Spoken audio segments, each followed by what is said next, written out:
ਭਾਰਤ ਵਿੱਚ ਇੱਕ ਭਗਤੀ ਕਾਲ ਦਾ ਦੌਰ ਰਿਹਾ ਹੈ, ਜਿਸ ਵਿੱਚ ਸਮਸਤ ਭਾਰਤ ਵਿੱਚ ਥਾਂ ਥਾਂ 'ਤੇ ਉੱਗੇ ਭਗਤ ਬ੍ਰਹਮ ਗਿਆਨੀ ਪੈਦਾ ਹੋਏ। ਉਹਨੂੰ ਆਮ ਦਾਰਸ਼ਨਿਕ ਭਗਤੀ ਕਾਲ ਕਹਿੰਦੇ ਨੇ। ਬੰਗਾਲ ਵਿੱਚ ਜੈਦੇਵ ਹੋਏ, ਮਹਾਰਾਸ਼ਟਰ ਵਿੱਚ ਸ਼੍ਰੀ ਨਾਮਦੇਵ, ਉੱਤਰੀ ਭਾਰਤ ਵਿੱਚ ਕਬੀਰ, ਰਾਮਾਨੰਦ, ਪਰਮਾਨੰਦ, ਰਵਿਦਾਸ ਜੈਸੇ ਉੱਗੀਆਂ ਹਸਤੀਆਂ ਨੇ ਭਗਤੀ ਭਾਵ ਦੇ ਗੀਤ ਗਾ ਕੇ ਹਿਰਦਿਆਂ ਨੂੰ ਅੰਦੋਲਿਤ ਕੀਤਾ। ਉੱਥੇ ਪੰਜਾਬ ਵਿੱਚ ਬਾਬਾ ਫਰੀਦ ਦੇ ਅਮਰ ਕਲਾਮ ਨੇ ਅਮਰ ਜ਼ਿੰਦਗੀ ਦੀ ਪ੍ਰੇਰਨਾ ਦਿੱਤੀ। ਭਗਤ ਸਿਰਮੌਰ ਸ਼੍ਰੀ ਰਵਿਦਾਸ ਜੀ ਮਹਾਰਾਜ ਚਮਾਰ ਘਰਾਣੇ ਨਾਲ ਤਾਲੁਕ ਰੱਖਦੇ ਨੇ ਔਰ ਉਸ ਜ਼ਮਾਨੇ 'ਚ ਜਦ ਆਪ ਨੇ ਭਗਤੀ ਭਾਵਨਾ ਦੇ ਗੀਤ ਆਰੰਭ ਕੀਤੇ, ਸ਼ੂਦਰਾਂ ਲਈ, ਖਾਸ ਕਰਕੇ ਚਮਾਰਾਂ ਲਈ ਧਾਰਮਿਕ ਮੰਦਿਰਾਂ ਦੇ ਦਰਵਾਜ਼ੇ ਬੰਦ ਸਨ। ਪੂਰਬਲੇ ਸੰਸਕਾਰਾਂ ਦੇ ਕਾਰਨ ਰਵਿਦਾਸ ਜਨਮ ਤੋਂ ਹੀ ਭਗਤੀ ਭਾਵ ਤੇ ਹਲੀਮ ਤਬੀਅਤ ਦੇ ਮਾਲਕ ਸਨ। ਆਪ ਦੀ ਮਾਤਾ ਦਾ ਨਾਂ ਇਤਿਹਾਸਕਾਰਾਂ ਨੇ ਧੁਰਬਿਨੀਆ ਲਿਖਿਆ ਹੈ ਔਰ ਪਿਤਾ ਦਾ ਨਾਂ ਰਾਮ। ਜਨਮ ਤੋਂ ਹੀ ਸੀਲ ਸੁਭਾਅ, ਹਸਮੁਖ, ਹਲੇਮ ਤਬੀਅਤ ਆਪ ਦੇ ਬਚਪਨੇ ਦੇ ਨਿਖਾਰ ਤੇ ਗੁਣ ਸਨ। ਸਹਿਜੇ ਸਹਿਜੇ ਉਮਰ ਦੇ ਵਧਣ ਦੇ ਨਾਲ ਨਾਲ ਆਪ ਦਾ ਭਗਤੀ ਭਾਵ ਵੀ ਵੱਧਦਾ ਗਿਆ, ਆਪ ਦਾ ਈਸ਼ਵਰੀ ਗਿਆਨ ਵੀ ਵੱਧਦਾ ਗਿਆ ਔਰ ਆਪ ਦੀ ਈਸ਼ਵਰੀ ਲਗਨ ਨੇ ਵੀ ਵਾਧਾ ਕੀਤਾ। ਪੇਸ਼ੇ ਕਰਕੇ ਚੂੰਕਿ ਪਿਤਾ ਚਮਾਰ ਸਨ ਔਰ ਚਮੜੇ ਦਾ ਕੰਮ ਕਰਦੇ ਸਨ, ਨਵੀਆਂ ਜੁੱਤੀਆਂ ਬਣਾਉਂਦੇ ਸਨ ਔਰ ਮੋਏ ਹੋਏ ਢੋਰਾਂ ਦਾ ਚਮੜਾ ਲਾ ਕੇ ਖਲੜੀ ਪਕਾ ਕੇ ਉਹ ਬਕਾਇਦਾ ਚਮੜੇ ਦਾ ਵਪਾਰ ਵੀ ਕਰਦੇ ਸਨ। ਸ਼੍ਰੀ ਰਵਿਦਾਸ ਨੇ ਵੀ ਪੇਸ਼ਾ ਪਿਤਾ ਤੋਂ ਹੀ ਅਪਣਾਇਆ, ਲਿਹਾਜ਼ਾ ਆਪ ਨੇ ਬਨਾਰਸ ਦੀ ਚੌਕ ਵਿੱਚ ਬੈਠ ਕੇ ਜੁੱਤੀਆਂ ਗੰਢਣਾ ਇਹ ਪੇਸ਼ਾ ਅਖਤਿਆਰ ਕੀਤਾ। ਲੇਕਿਨ ਕਮਾਲ ਦੀ ਗੱਲ ਇਹ ਹੈ ਕਿ ਆਪ ਦਾ ਇਹ ਧੰਦਾ ਵੀ ਧਰਮ ਹੀ ਸੀ। ਜਿਤਨੀ ਦੇਰ ਦੇ 'ਚ ਆਪ ਲੋੜਵੰਦ ਦੀ ਜੁੱਤੀ ਗੰਢਦੇ ਸਨ, ਉਤਨੀ ਦੇਰ ਦੇ 'ਚ ਪ੍ਰਭੂ ਗੀਤ ਸੁਣਾ ਕੇ, ਪ੍ਰਭੂ ਚਰਚਾ ਸੁਣਾ ਕੇ ਅਗਲੇ ਦਾ ਦਿਲ ਦਿਮਾਗ ਵੀ ਪ੍ਰਭੂ ਨਾਲ ਗੰਢ ਦਿੰਦੇ ਸਨ। ਜੁੱਤੀ ਗੰਢਣਾ ਤੇ ਦਿਲ ਦਿਮਾਗ ਨੂੰ ਪ੍ਰਭੂ ਨਾਲ ਗੰਢਣਾ ਇਹ ਇੱਕੋ ਹੀ ਸਮੇਂ ਚੱਲਦਾ ਸੀ। ਧੰਦੇ ਦੇ ਉੱਤੇ ਧਰਮ ਦੀ ਮੋਹਰ ਸੀ, ਜਿਸ ਕਰਕੇ ਧੰਦਾ ਪਵਿੱਤਰ ਹੋ ਗਿਆ ਸੀ, ਪਾਵਨ ਹੋ ਗਿਆ ਸੀ। ਆਪ ਨੇ ਆਪਣੀ ਬਾਣੀ ਵਿੱਚ ਆਪਣੇ ਪੇਸ਼ੇ ਨੂੰ ਤੇ ਆਪਣੀ ਜ਼ਾਤ ਨੂੰ ਛੁਪਾਇਆ ਨਹੀਂ ਹੈ। ਆਪ ਸਾਫ਼ ਕਹਿੰਦੇ ਨੇ, ਮੇਰੀ ਜਾਤ ਕਮੀਨੀ, ਪਾਤ ਕਮੀਨੀ, ਓਛਾ ਜਨਮ ਹਮਾਰਾ, ਤੁਮ ਸਰਨਾਗਤ ਰਾਜਾ ਰਾਮਚੰਦ ਕਹੇ ਰਵਿਦਾਸ ਚਮਾਰਾ। ਇਹ ਗੱਲ ਵੱਖਰੀ ਹੈ ਕਿ ਹਰ ਜ਼ਾਤ, ਹਰ ਵਰਨ ਵਿੱਚ ਭਗਤ ਬ੍ਰਹਮ ਗਿਆਨੀ ਪੈਦਾ ਹੋਏ, ਲੇਕਿਨ ਇਸ ਦੇਸ਼ ਦੀ ਵਿਪਰੀਤੀ ਅਨੁਸਾਰ ਬਣਾਇਆ ਹੋਇਆ ਵਰਨ ਵੰਡ, ਉਹਦੀਆਂ ਜੜ੍ਹਾਂ ਇਤਨੀਆਂ ਮਜ਼ਬੂਤ ਸਨ ਕਿ ਅਗਰ ਕੋਈ ਚਮਾਰ ਘਰਾਣੇ ਵਿੱਚ ਬ੍ਰਹਮ ਗਿਆਨੀ ਪੈਦਾ ਹੋ ਜਾਏ ਤਾਂ ਚਮਾਰ ਹੀ ਅਕਸਰ ਉਸ ਦੇ ਆਲੇ ਦੁਆਲੇ ਬੈਠਦੇ ਸਨ, ਬਾਕੀ ਦੂਰ ਹੀ ਰਹਿੰਦੇ ਸਨ ਔਰ ਇਹ ਅੱਜ ਤੱਕ ਵੀ ਦੇਖਣ ਨੂੰ ਮਿਲਦਾ ਹੈ। ਤਮਾਮ ਜੁਲਾਹੇ ਕਬੀਰ ਦੇ ਕੋਲ ਜਾ ਬੈਠੇ ਔਰ ਇਸੇ ਤਰੀਕੇ ਨਾਲ ਛਿੰਬਿਆਂ ਨੇ ਨਾਮਦੇਵ ਨੂੰ ਆਪਣਾ ਧਾਰਮਿਕ ਮੁਖੀ ਮੰਨ ਲਿਆ। ਇਹ ਵੀ ਇੱਕ ਤਰੀਕੇ ਨਾਲ ਉਹ ਜੋ ਬਣੀ ਹੋਈ ਵਰਨ ਵੰਡ ਦੀ ਪਰੰਪਰਾ ਸੀ, ਉਹਦੀ ਹੀ ਸੂਖਸ਼ਮ ਰੂਪ ਵਿੱਚ ਮਨੌਤ ਹੈ। ਦਰਅਸਲ ਮਨੁੱਖ ਜ਼ਿਆਦਾ ਧਨ ਤੋਂ ਪ੍ਰਭਾਵਿਤ ਹੁੰਦਾ ਹੈ। ਧਨਵਾਨ ਘਰਾਣੇ 'ਚ ਅਗਰ ਕੋਈ ਬ੍ਰਹਮ ਗਿਆਨੀ ਪੈਦਾ ਹੋਇਆ ਤਾਂ ਫਿਰ ਉਹ ਅਵਤਾਰ ਕਹਿਲਾਇਆ ਹੈ, ਤੇ ਗਰੀਬ ਦੇ ਘਰ ਵਿੱਚ ਅਗਰ ਕੋਈ ਬ੍ਰਹਮ ਗਿਆਨੀ ਪੈਦਾ ਹੋਇਆ ਤੇ ਉਹਨੂੰ ਭਗਤ ਤੇ ਮੰਨਿਆ, ਪਰ ਬਹੁਤ ਲੰਬੀ ਚੌੜੀ ਇਕੱਠ ਭੀੜ ਉਸ ਦੇ ਆਲੇ ਦੁਆਲੇ ਇਕੱਠੀ ਨਹੀਂ ਹੋ ਸਕੀ। ਮਹਾਤਮਾ ਬੁੱਧ ਦੇ ਨਾਲੋਂ ਰਵਿਦਾਸ ਦਾ ਗਿਆਨ ਘੱਟ ਨਹੀਂ ਹੈ। ਸ਼੍ਰੀ ਰਾਮ ਦੇ ਨਾਲੋਂ ਰਵਿਦਾਸ ਦੀ ਸੋਚਣੀ ਤੇ ਮਰਿਆਦਾ ਘੱਟ ਨਹੀਂ ਹੈ।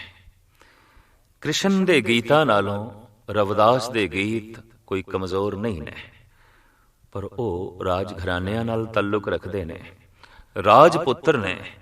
ਇਸ ਵਾਸਤੇ ਉਹ ਅਵਤਾਰ ਕਲਾਏ।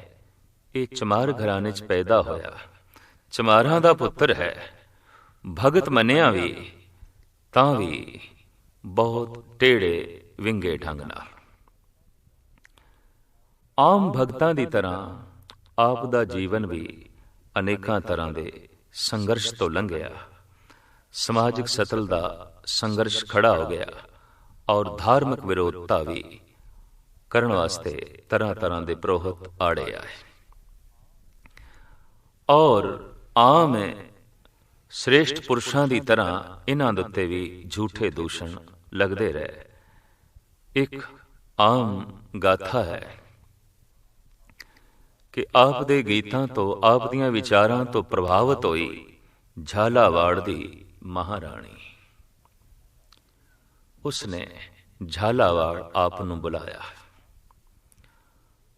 ਰਵਿਦਾਸ ਜੀ ਉਸਦੀ ਭਗਤੀ ਭਾਵਨਾ ਵੇਖ ਕੇ, ਉਹਦੀ ਸ਼ਰਧਾ ਵੇਖ ਕੇ ਪਹੁੰਚੇ। ਰਵਿਦਾਸ ਦੀ ਆਮਦ ਦੇ 'ਚ ਝਾਲਾਵਾੜ ਦੀ ਮਹਾਰਾਣੀ ਨੇ ਬ੍ਰਹਮ ਭੋਜ ਕੀਤਾ, तमाम ਬ੍ਰਾਹਮਣਾਂ ਨੂੰ ਨੌਤਾ ਦਿੱਤਾ। तमाम ਬ੍ਰਾਹਮਣ ਪੁੱਜੇ, ਲੇਕਿਨ ਜਦ ਬ੍ਰਾਹਮਣਾਂ ਨੂੰ ਪਤਾ ਚੱਲਿਆ ਕਿ ਜਿਸ ਨੂੰ ਬੁਲਾਇਆ ਗਿਆ ਤੇ ਜਿਸ ਦੇ ਗੀਤ ਤੇ ਵਿਚਾਰਾਂ ਤੋਂ ਪ੍ਰੇਰਿਤ ਹੋ ਕੇ ਇਹ ਸਾਰਾ ਸਮਾਰੋਹ ਰਚਿਆ ਗਿਆ, ਉਹ ਤੇ ਇੱਕ ਚਮਾਰ ਹੈ, ਉਹ ਤੇ ਸ਼ੂਦਰ ਹੈ, तो विरोधता ते खड़े हो गए और कहने लगे, जितने तक इस चमार चों, इस चमार नूं महल चों कढ़िया नहीं जांदा, असी भोजन नहीं छकांगे, असी दक्षिणा नहीं लवांगे।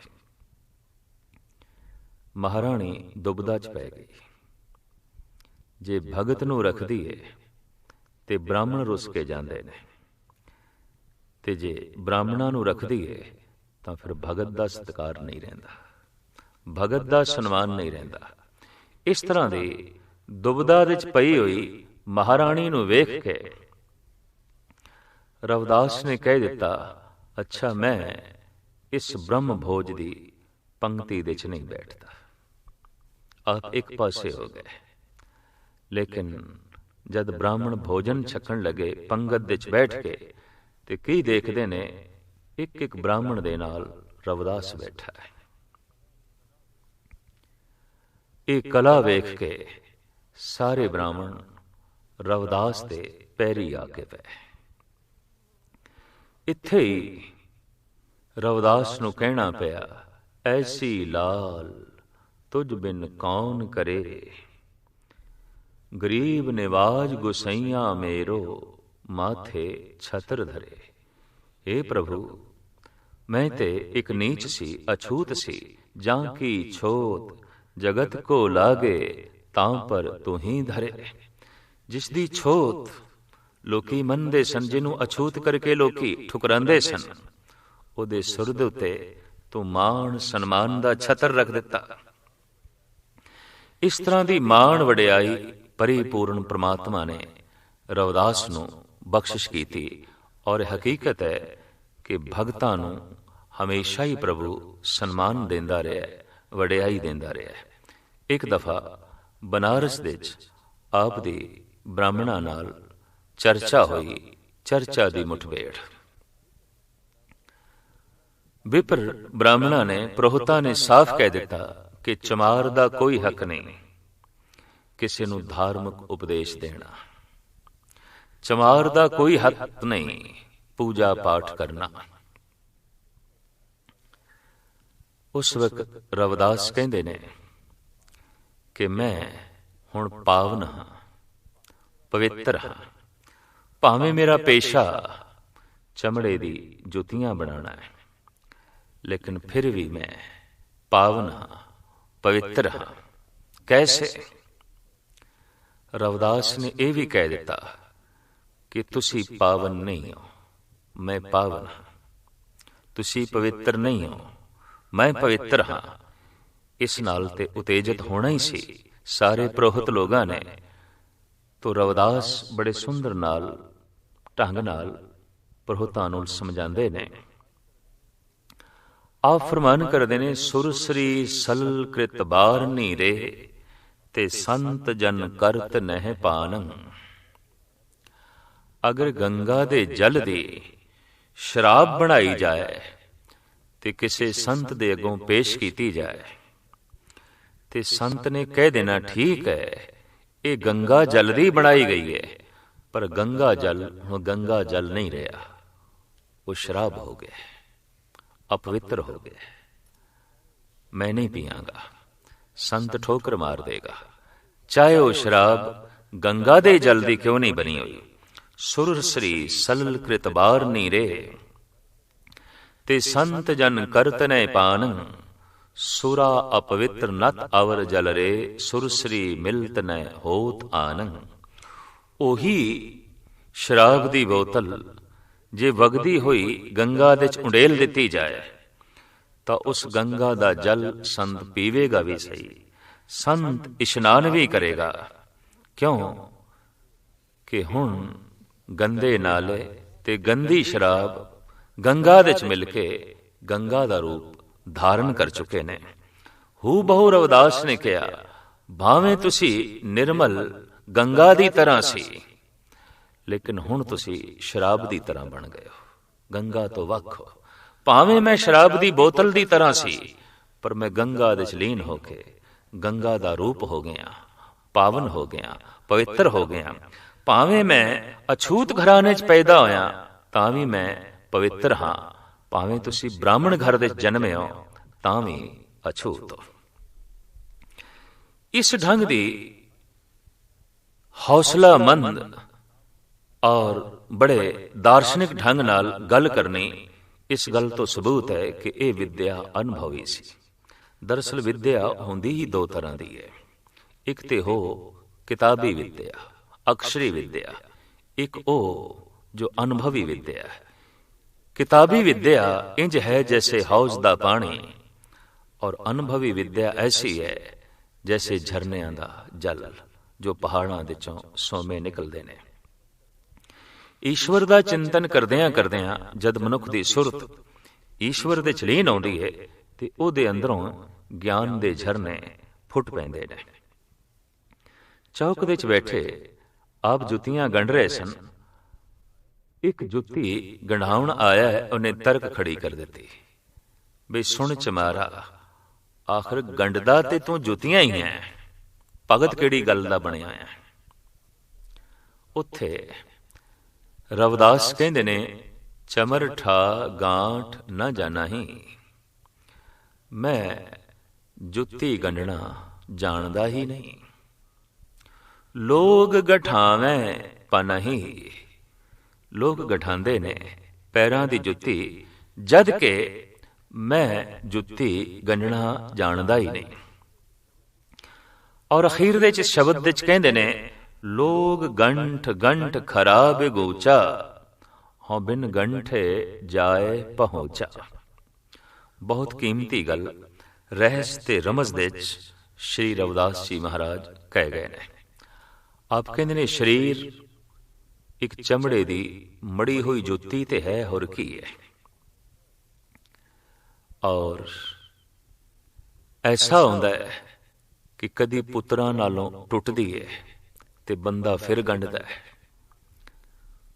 मित्रां नाल टुटदी है बंदा फिर गंढदा है, भरावां नाल टुटदी है बंदा फिर गंढदा है, पत्नी नाल टुटदी है, पति नाल टुटदी है, और टुटण ते फिर बंदा उसनूं गंढदा है। रविदास कहंदे ने, मैं देखदा ये जुत्ती रोज टुटदी है, ये जुत्ती लोकी रोज गंढांदे ने। लोग गंठ गंठ खड़ा बेगोचा, ਲੋਕ ਇਸ ਤਰ੍ਹਾਂ ਇਸ ਜੁੱਤੀ ਨੂੰ ਰੋਜ਼ ਗੰਢਾ ਗੰਢਾ ਕੇ ਖੱਜਲ ਖੁਆਰ ਹੋ ਰਹੇ ਨੇ, ਪਰੇਸ਼ਾਨ ਹੋ ਰਹੇ ਨੇ, ਦੁਖੀ ਹੋ ਰਹੇ ਨੇ। ਹੋ ਬਿਨ ਗੰਠੇ ਜਾਏ ਪਹੁੰਚਾ, ਮੈਂ ਬਿਨਾਂ ਗੰਢਿਆਂ ਹੀ ਪ੍ਰਮਾਤਮਾ ਦੇ ਦਰ ਤੇ ਪਹੁੰਚ ਗਿਆ, ਅਕਾਲ ਪੁਰਖ ਦੇ ਦਰ ਤੇ ਪਹੁੰਚ ਗਿਆ। ਮੈਂ ਕਿਸੇ ਨਾਲ ਵੀ ਨਹੀਂ ਗੰਢੀ, ਔਰ ਮੈਂ ਐਸੇ ਅਕਾਲ ਪੁਰਖ ਪ੍ਰਮਾਤਮਾ ਨਾਲ ਗੰਢ ਪਾਈ ਹੈ ਜਿਹੜੀ ਟੁੱਟਦੀ ਨਹੀਂ। ਤੋਰੀ ਨ ਟੂਟੇ ਛੋਰੀ ਨ ਛੂਟੇ, ਐਸੀ ਮਾਧੋ ਖਿੰਚਤ ਨੇ, ਸਾਚੀ ਪ੍ਰੀਤ ਹਮ ਤੁਮ ਸਿਉ ਜੋਰੀ, ਤੁਮ ਸਿਉ ਜੋਰ ਅਵਰ ਸੰਗ ਤੋਰੀ। ਇਹ ਭਗਤ ਰਵਿਦਾਸ ਜੀ ਮਹਾਰਾਜ ਦਾ ਸ਼ਬਦ ਹੈ। ਆਪ ਇਸ ਸ਼ਬਦ ਵਿੱਚ ਕਹਿੰਦੇ ਨੇ, ਤੁਮਰੇ ਭਜਨ ਕਟੇ ਜਮ ਫਾਸਾ, ਭਗਤ ਹੇਤ ਗਾਵੇ ਰਵਿਦਾਸਾ। ਭਗਤੀ ਭਾਵ ਨਾਲ, ਹੇ ਪ੍ਰਭੂ ਮੈਂ ਤੇਰੇ ਗੀਤ ਗਾ ਰਿਹਾ, ਕਿਉਂਕਿ ਮੈਨੂੰ ਇਹ ਬੋਧ ਹੋਇਆ ਕਿ ਤੇਰਾ ਭਜਨ, ਤੇਰੇ ਭਗਤੀ ਭਾਵਨਾ ਦੇ ਭਰੇ ਹੋਏ ਗੀਤ ਜਮਾਂ ਦੀ ਫਾਈ ਨੂੰ ਕੱਟ ਦਿੰਦੇ ਨੇ। ਜਮਾਂ ਦੀ ਫਾਈ, ਜਨਮਾਂ ਦੀ ਫਾਈ, ਬਾਰ-ਬਾਰ ਜੰਮਣਾ, ਬਾਰ-ਬਾਰ ਮਰਨਾ। ਦਰਅਸਲ ਇਸ ਦੇਸ਼ ਦੇ ਵਿੱਚ ਜਿਤਨੇ ਵੀ ਧਾਰਮਿਕ ਮਤ, ਭਗਤ, ਸੰਤ ਪੈਦਾ ਹੋਏ ਨੇ, ਉਹਨਾਂ ਨੇ ਸਭ ਤੋਂ ਵੱਡਾ ਦੁੱਖ ਹੀ ਮੰਨਿਆ ਬਾਰ-ਬਾਰ ਦਾ ਜੰਮਣਾ ਤੇ ਬਾਰ-ਬਾਰ ਦਾ ਮਰਨਾ। ਜੰਮਣ ਮਰਨਾ ਬਹੁਤ ਵੱਡਾ ਦੁੱਖ, ਤੇ ਸਭ ਤੋਂ ਵੱਡਾ ਸੁਖ ਪਰਮ ਆਨੰਦ ਕੀ? ਜਨਮ ਮਰਨ ਦੀ ਨਿਵਰਤੀ, ਜਨਮ ਮਰਨ ਤੋਂ ਛੁਟਕਾਰਾ। ਸਾਹਿਬਾਂ ਦੀ ਬਾਣੀ ਦਾ ਫੈਸਲਾ ਸਾਹਿਬ ਗੁਰੂ ਅਰਜਨ ਦੇਵ ਜੀ ਮਹਾਰਾਜ ਫਰਮਾਉਂਦੇ ਨੇ, ਪ੍ਰਭ ਜਨਮ ਮਰਨ ਨਿਵਾਰ, ਹਾਰ ਭਰਿਓ ਦੁਆਰ। ਦਰਅਸਲ ਇਸ ਨੂੰ ਸਭ ਤੋਂ ਵੱਡਾ ਦੁੱਖ ਕਿਉਂ ਮੰਨਿਆ ਗਿਆ? ਜੈਸੇ ਕੋਈ ਇੱਕ ਪਹਿਲੀ ਕਲਾਸ ਦੇ ਵਿੱਚ ਬੱਚਾ ਪੜ੍ਹ ਰਿਹਾ ਹੈ, ਸਾਲ ਮਿਹਨਤ ਕਰਕੇ ਉਹ ਦੂਜੀ ਚ ਆਇਆ ਹੈ, ਤੀਜੀ ਚ ਆਇਆ ਹੈ, ਚੌਥੀ ਚ ਆਇਆ ਹੈ, ਪੰਜਵੀਂ ਚ ਆਇਆ ਹੈ। ਇਸ ਤਰ੍ਹਾਂ ਲਗਾਤਾਰ 9-10 ਸਾਲ ਮਿਹਨਤ ਕਰਕੇ ਅੱਜ ਬੈਠਾ ਹੈ 10ਵੀਂ ਕਲਾਸ ਦੇ ਵਿੱਚ, ਤੇ ਉਸ ਨੂੰ ਕਹਿ ਦਿੱਤਾ ਜਾਏ ਬਈ ਕੱਲ ਤੋਂ ਤੂੰ ਪਹਿਲੀ ਕਲਾਸ ਦੇ ਵਿੱਚ ਬੈਠ।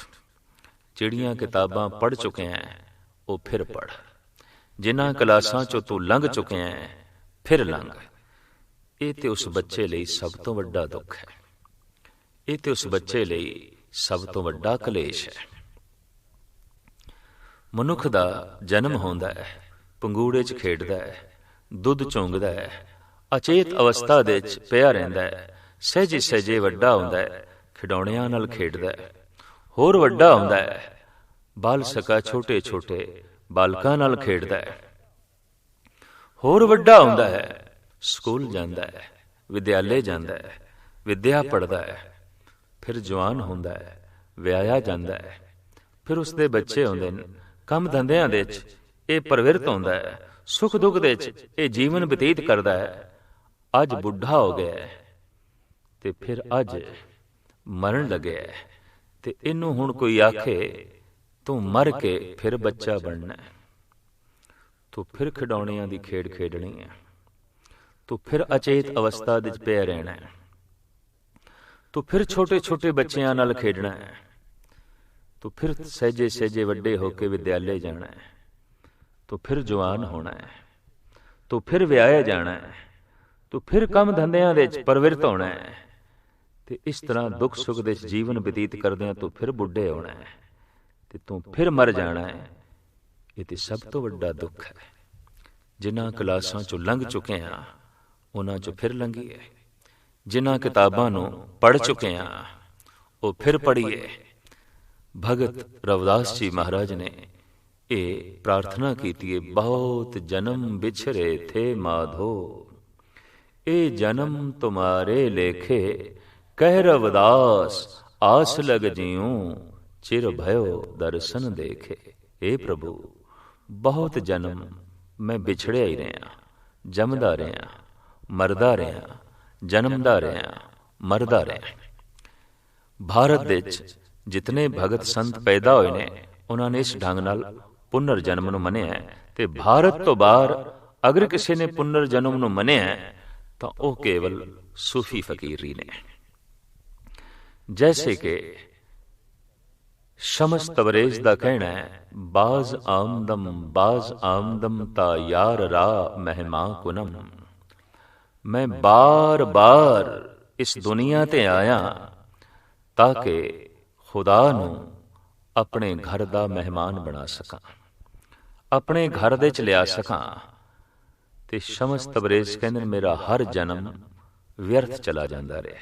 ਉਹ ਤੇ ਇੱਥੇ ਤੱਕ ਕਹਿੰਦੇ ਨੇ ਕਿ ਜਦ ਮੈਂ ਸੁਰਤ ਨੂੰ ਪਿੱਛੇ ਲੈ ਜਾਣਾ ਤੇ ਮੈਨੂੰ 9 ਮਾਵਾਂ ਦਿਖਾਈ ਦੇਂਦੀਆਂ ਨੇ ਜਿਨ੍ਹਾਂ ਦੀ ਗੋਦ ਵਿੱਚ ਮੈਂ ਖੇਡ ਚੁੱਕਿਆ, ਜਿਨ੍ਹਾਂ ਨੇ ਪਾਲ ਪੋਸ ਕੇ ਮੈਨੂੰ ਵੱਡਾ ਕੀਤਾ ਸੀ। ਸੁਰਤ ਹੋਰ ਪਿੱਛੇ ਕੀਤੀ ਜਾਏ ਤਾਂ ਹੋਰ ਅਨੇਕਾਂ ਮਾਵਾਂ ਵੀ ਦਿਖਾਈ ਦੇ ਸਕਦੀਆਂ ਨੇ। ਦਰਅਸਲ ਅਧਿਆਤਮਕ ਸ਼ਕਤੀ ਨਾਲ ਜਦ ਬੰਦਾ ਸੁਰਤ ਅੱਗੇ ਕਰਦਾ ਹੈ ਤੇ ਭਵਿਸ਼ ਦੀ ਗੱਲ ਕਰ ਸਕਦਾ ਹੈ, ਪਿੱਛੇ ਕਰੇ ਤਾਂ ਉਹ ਭੂਤਕਾਲ ਦੀ ਗੱਲ ਵੀ ਕਰ ਸਕਦਾ ਹੈ। ਜੈਸੇ ਕਿ ਗੁਰੂ ਗੋਬਿੰਦ ਸਿੰਘ ਜੀ ਮਹਾਰਾਜ ਨੇ ਵਿਚਿਤ੍ਰ ਨਾਟਕ ਦੀ ਕਥਾ ਦੇ ਵਿੱਚ ਸਾਫ਼ ਕਿਹਾ ਕਿ ਮੈਂ ਹੇਮਕੁੰਡ ਦਾ ਤਪੀਸ਼ਵਰ ਸੀ, ਮੈਂ ਉੱਥੇ ਬੈਠ ਕੇ ਤਪ ਕਰਦਾ ਰਿਹਾ। ਇਹ ਸਾਹਿਬਾਂ ਦਾ ਪਿਛੋਕੜ ਹੈ। ਆਪ ਪਿਛੋਕੜ ਦੇ ਚ ਰਿਸ਼ੀ ਸਨ, ਤਪੀਸ਼ਵਰ ਸਨ, ਜਪੀਸ਼ਵਰ ਸਨ, ਔਰ ਉਹ ਵੀ ਹੇਮਕੁੰਡ ਦੇ ਚਪੀਸ਼ਵਰ, ਹੇਮਕੁੰਡ ਦੇ ਤਪੀਸ਼ਵਰ।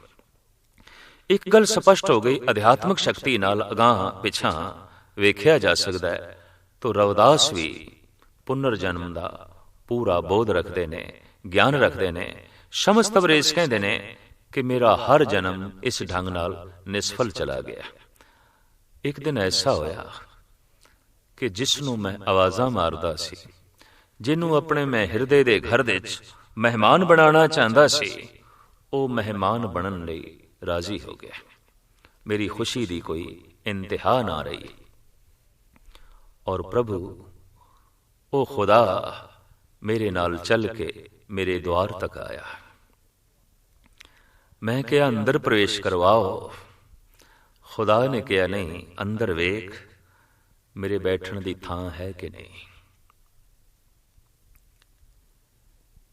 ਕਹਿੰਦੇ ਨੇ ਸ਼ਮਸ ਤਬਰੇਜ਼ ਅੰਦਰ ਝਾਤੀ ਜਦ ਮਾਰਦੇ ਨੇ ਤੇ ਜਿਸ ਸਿੰਘਾਸਣ ਤੇ ਬਿਠਾਣਾ ਸੀ ਖੁਦਾ ਨੂੰ, ਉੱਥੇ ਕ੍ਰੋਧ ਬੈਠਾ ਹੈ, ਉੱਥੇ ਲੋਭ ਬੈਠਾ ਹੈ, ਉੱਥੇ ਹੰਕਾਰ ਬੈਠਾ ਹੈ। ਤੇ ਜਦ ਧੱਕੇ ਮਾਰ ਕੇ ਰਵਿਦਾਸ ਸ਼ਮਸ ਤਬਰੇਜ਼ ਉਹਨਾਂ ਨੂੰ ਕੱਢਦੇ ਨੇ ਤੇ ਖੁਦਾ ਨੂੰ ਕਹਿੰਦੇ ਨੇ ਆ ਅੰਦਰ। ਇਤਨੀ ਦੇਰ ਚ ਹੁੰਦਾ ਕੀ ਏ, ਉਹ ਕੱਢੇ ਹੋਏ ਫਿਰ ਅੰਦਰ ਆ ਜਾਂਦੇ ਨੇ ਔਰ ਉਹ ਸਿੰਘਾਸਣ ਤੇ ਬੈਠ ਜਾਂਦੇ ਨੇ।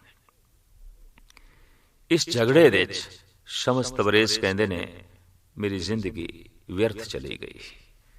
ਹਕੀਕਤ ਹੈ ਕਹਿਤ ਕਬੀਰੇ ਪੰਚ ਕੋ ਝਗਰੋ, ਝਗਰਤ ਜਨਮ ਗਵਾਇਆ, ਝੂਠੀ ਮਾਇਆ ਸਭ ਜਗ ਬਾਂਧਿਆ, ਮੈਂ ਰਾਮ ਰਮਤ ਸੁਖ ਪਾਇਆ। ਤੋ ਰਵਿਦਾਸ ਕਹਿੰਦੇ ਨੇ ਹੇ ਪ੍ਰਭੂ, ਮੈਂ ਬਹੁਤ ਜਨਮਾਂ ਤੋਂ ਵਿਛੜਿਆ ਰਿਹਾ, ਅਦ ਕੀ ਬਖਸ਼ਿਸ਼ ਕਰ, ਅਦ ਕੀ ਰਹਿਮਤ ਕਰ, ਤੂੰ ਮੇਰੇ ਹਿਰਦੇ ਵਿੱਚ ਆਣ ਕੇ ਵਸ ਤਾਂ ਕਿ ਜਨਮ ਮਰਨ ਤੋਂ ਛੁਟਕਾਰਾ ਹੋਵੇ। ਨਿਰਮਾਣਤਾ ਆਪ ਦੀ ਇਤਨੀ ਜ਼ਿਆਦਾ ਹੈ ਕਿ ਜਦ ਆਪ ਦੇ ਭਗਤੀ ਭਾਵ ਦਾ ਚਾਰੋਂ ਪਾਸੇ ਪ੍ਰਭਾਵ ਪਿਆ, ਆਪ ਦੇ ਗੁਣਾਂ ਦੀ ਮਹਿਕ ਜਦ ਚਾਰੋਂ ਪਾਸੇ ਫੈਲੀ ਤੇ ਕੁਦਰਤੀ ਸੀ, ਇਸ ਤੋਂ ਨਾ ਚਾਹੁੰਦੇ ਹੋਇਆਂ ਵੀ ਲੋਕਾਂ ਨੇ, ਪ੍ਰੋਹਤ ਲੋਕਾਂ ਨੇ ਵੀ ਮੁਅੱਤਰ ਹੋਣਾ ਸੀ। ਤੋ ਬਨਾਰਸ ਦਾ ਜੋ ਮੁਖੀ ਪ੍ਰੋਹਤ ਸੀ, ਇੱਕ ਦਿਨ ਗੁਣਾਂ ਤੋਂ ਪ੍ਰਭਾਵਿਤ ਹੋ ਕੇ, ਭਗਤੀ ਭਾਵ ਤੋਂ ਪ੍ਰਭਾਵਿਤ ਹੋ ਕੇ ਆਪ ਦੇ ਕਦਮਾਂ ਤੇ ਆ ਕੇ ਡਿੱਗਿਆ। ਰਵਿਦਾਸ ਦੇ ਉੱਤੇ ਇੱਕਦਮ ਬਿਸਮਾਦ ਤਾਰੀ ਹੋ ਗਿਆ ਕਿ ਮੁਖੀ ਪ੍ਰੋਹਤ, ਬਨਾਰਸ ਦੀ ਸਿਰਮੌਰ ਹਸਤੀ, ਉਹਦਾ ਮਸਤਕ ਮੇਰੇ ਕਦਮਾਂ ਤੇ। ਤੋ ਨਿਰਮਾਣਤਾ ਦੀ ਹੱਦ ਹੈ ਰਵਿਦਾਸ ਦੀ। ਆਪ ਕਹਿੰਦੇ ਨੇ ਮੇਰੀ ਜਾਤ ਕੁਡਵਾਂਡਲਾ, ਢੋਰ ਢੋਵੰਤਾ, ਅਜ ਹੂੰ ਬਨਾਰਸੀ ਆਸ ਪਾਸਾ। ਮੈਂ ਤੇ ਇੱਕ ਚਮਾਰ ਦਾ ਪੁੱਤਰ ਹਾਂ। ਮੇਰਾ ਜਨਮ ਉਸ ਘਰਾਣੇ ਦੇ ਚ ਹੋਇਆ ਹੈ ਜਿਹੜੇ ਮੋਏ ਹੋਏ ਢੋਰਾਂ ਦੀ ਖਲ ਲਾਂਦੇ ਨੇ, ਔਰ ਅਜ ਹੂੰ ਬਨਾਰਸੀ ਆਸ ਪਾਸਾ। ਉਹ ਤੇ ਅੱਜ ਵੀ ਬਨਾਰਸ ਦੇ ਆਲੇ ਦੁਆਲੇ ਮੇਰੀ ਜ਼ਾਤ ਦੇ ਬੰਦੇ ਮੋਏ ਹੋਏ ਢੋਰਾਂ ਦੀ ਖਲ ਲਾਂਦੇ ਨੇ। ਮੇਰੀ ਜਾਤ ਕੁਟਬਾਂਡਲਾ, ਢੋਰ ਢੋਵੰਤਾ, ਅਜ ਹੂੰ ਬਨਾਰਸੀ आस पासा, पर अब विपर ते प्रधान करे डंडौत, तेरे नाए सरणाए रविदास दासा। हे प्रभु, हुण ते प्रधान विपर मुखी पुरोहत मैनू सजदा करदा है, मैनू मत्था टेकदा है, पर हे प्रभु ये मैनू नहीं मत्था टेक रहा, ये तैनू ही मत्था टेक रहा है, क्योंकि तू मेरे हिरदे च आण के वसे है। जिस दिन दा तू मेरे हिरदे च आण के वसे है, उस दिन दा मैं चमार नहीं ब्राह्मण हो गया, उस दिन दा मैं अछूत नहीं पावन हो गया, उस दिन दा मैं तुच्छ नहीं श्रेष्ठ हो गया। और उस दिन दा मैं ये भी महसूस कर रहा कि हुण तेरे ते मेरे विच कोई अंतरा भी नहीं रहा। तो ही मोही अंतर कैसा, कनक कटक जल तरंग जैसा। इते इतना ही भेद है जैसे सोना ते सोने दे गहने, लेकिन ये भेद भी मेरा मिट गया।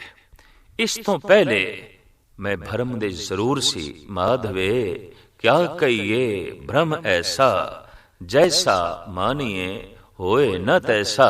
नरपत एक सिंहासन सोया, सुपने भया भिखारी, अछत राज बिछरत दुख पाया, सोगत भई हमारी। ये अवस्था मेरी रही है जैसे कोई राजा सौ जाए ते सुपने च भिखारी हो जाए, ते दर दर भिक्षा मंगे, ते दुखी हो रहे होवे, बेचैन हो रहे होवे, रो रहे होवे, है ते हो राजा पर नींद करके भिखारी बन गया है। ते हर मनुख राम दी ही अंश, प्रभु दी ही अंश, पर अज्ञान वस होके अपने आप नू ये शरीर समझ बैठा है, और जन्म मरण दे दुख नू सहारण वाला मन बैठा है, संसार दीयां विपतावां सहेड़ बैठा है। जिस दिन ज्ञान उदय आउंदा है, जिस दिन प्रकाश आउंदा है, उस दिन इसनू पता चलता है। जिस दिन जागृत अवस्था प्राप्त होंदी है, उस दिन इसनू बोध आउंदा है, मैं ते राजा हां, भिखारी नहीं, मैं ते शहनशाह। तो नरपत एक सिंहासन सोया, सुपने भया भिखारी, अछत राज बिछरत दुख पाया, सोगत भई हमारी। राज भयंग प्रसंग जैसे हैं, अब कछ मर्म जनाया, अनेक कटक जैसे भूल परे, अब कहते कहन ना आया। बड़ा सुंदर उदाहरण देता है कि गली दे चों एक मनुख लंघिया जा रहा है, रस्सी पई है, अंधेरा है, तो अंधेरे ने भरम पैदा कीता, भरम ने रस्सी नू सप बना दिता, ते जद रस्सी सप बन गई तो सप ने डर पैदा कर दिता, ते जद डर पैदा हो गया तो चलना रुक गया, सफर रुक गया। किसी ने लालटेन आके जलाई, ते लालटेन दे रोशन होंदियां अंधेरा चला गया, अंधेरा चला गया, भरम चला गया, भरम चला गया तो सप भी चला गया, सप चला गया तो डर भी चला गया, और डर चला गया तो सफर दा जो है होना भी जारी हो गया। कदम चलने आरंभ हो गए, पैर रुके हुए चल पे। श्री रविदास जी महाराज कहते ने, इस तरह भरम दे च मैं रहा, पर हुण ए भरम दी निवृत्ति हो गई है। हुण ते हे प्रभु तो ही मोही अंतर कैसा, कनक कटक जल तरंग जैसा। हुण ते मैं तेरा रूप हो गया, तू मेरे अंदर की बैठा है कि मैं तेरा ही रूप हो गया। भावें मैं अछूत सी, पर हुण मैं पावन हो गया।